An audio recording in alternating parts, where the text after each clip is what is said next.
واقعہ کربلا کیا ہے اور اس کے پیچھے کیا محرکات ہیں، یہ جاننے کے لیے ہمیں تاریخ میں تھوڑا پیچھے سفر کرنا پڑے گا۔ ناظرین، واقعہ کربلا کی ابتدا غزوہ بدر میں پڑ گئی تھی۔ جی، یہ غزوہ بدر وہی پہلی جنگ ہے جو مشرکین مکہ اور مسلمانوں کے درمیان برپا ہوئی۔ اس جنگ میں مسلمان فاتح ٹھہرے اور مشرکین مکہ کے بڑے بڑے نامور، نامی گرامی گھڑ سوار، شہ سوار، بہادر، سورمے، وہ سب کے سب مارے گئے۔ اور ان میں سب سے نمایاں بنو امیہ کے 3 وہ لوگ تھے، 3 سردار تھے کہ جن کو بنو ہاشم کی طرف سے حضرت امیر حمزہ علیہ السلام، حضرت ابو عبیدہ اور حضرت علی کرم اللہ وجہہ نے جہنم واصل کیا۔ اور اسی وجہ سے جب یزید کے سامنے سر حسین علیہ السلام لایا گیا تو دربار یزید میں یزید نے مولا حسین علیہ السلام کے دندان مبارک پر چھڑیوں کے وار کرتے ہوئے یہ کہا تھا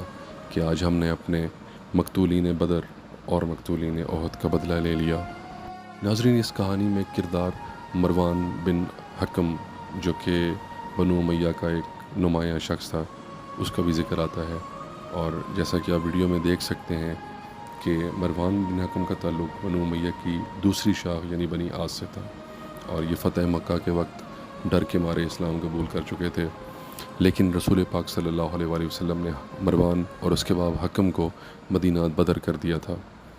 اور جب بھی ان لوگوں کا ذکر ہوتا یا جب بھی یہ لوگ رسول پاک صلی اللہ علیہ وسلم کے سامنے سے گزرتے تو رسول پاک صلی اللہ علیہ وسلم یہی فرماتے کہ مجھے ان لوگوں سے فتنے کی بو آتی ہے۔ واقعے کے پس منظر کے ایک اور مرکزی کردار امیر شام تھے کہ جنہوں نے اپنی زندگی میں ہی یزید کی جانشینی کے لیے دوڑ دھوپ شروع کی اور مسلمانوں کے تمام سرکردہ سربراہان کی خدمت میں گئے اور ان کو یزید کی بیعت کے لیے قائل کرنے کی بھرپور کوشش کی۔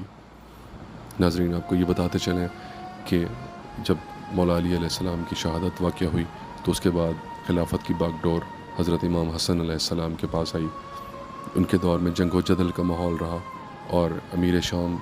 اور امام حسن علیہ السلام کے درمیان ایک صلح نامہ طے پایا کہ جس کے تحت امام حسن علیہ السلام نے اپنی حکومت خلافت کی باغ ڈور امیر شام کے سپرد کی، لیکن ایک معاہدے کے تحت، اور جس معاہدے کی بنیادی شرط یہی تھی کہ امیر شام اپنے بعد کسی کو جانشین مقرر نہیں کریں گے، مگر انہوں نے اس معاہدے سے کھلم کھلا خلاف ورزی کرتے ہوئے یزید کی بیعت لینے کے لیے ہر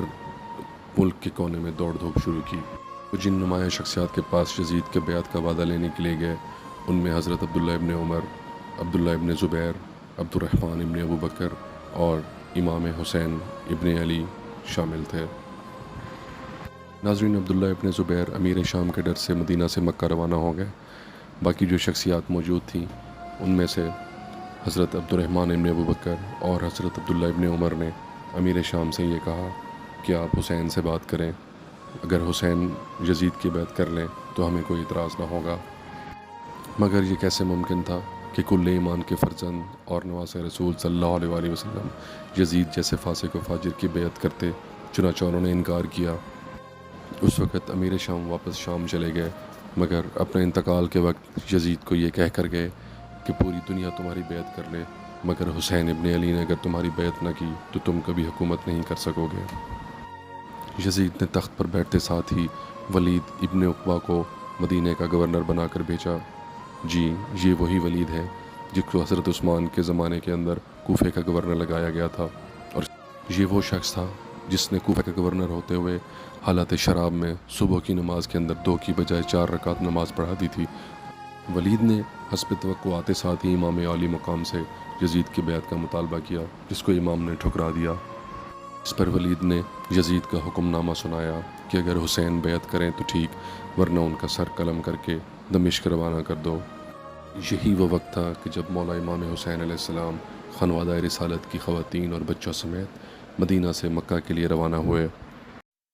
مگر مکہ پہنچنے پر بھی امام حسین علیہ السلام کو سکون کا سانس نہیں لینے دیا گیا، اور ان کو یہ خبر ملی کہ حاکم شام نے امام عالی مقام کے قتل کے لیے آرام میں ملبوس قاتل بھیج دیے ہیں۔ امام عالی مقام اپنے ہوتے ہوئے کبھی بھی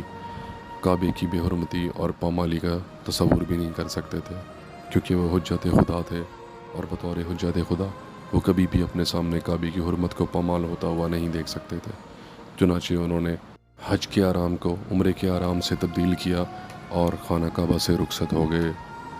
مکے سے روانگی کے بعد امام علی مقام کی اگلی منزل کوفہ شہر تھی، جہاں پر لوگ بڑی تعداد میں خطوط لکھ لکھ کر امام حسین علیہ السلام کو اپنی طرف بلا رہے تھے اور دعوت دے رہے تھے کہ آئیں اور ہماری قیادت کریں، مگر امام علی مقام کے قافلے کو کوفہ پہنچنے سے پہلے ہی گھیر لیا گیا اور انہیں گھیر کر کربلا کے مقام پر لایا گیا کہ جہاں روز عاشور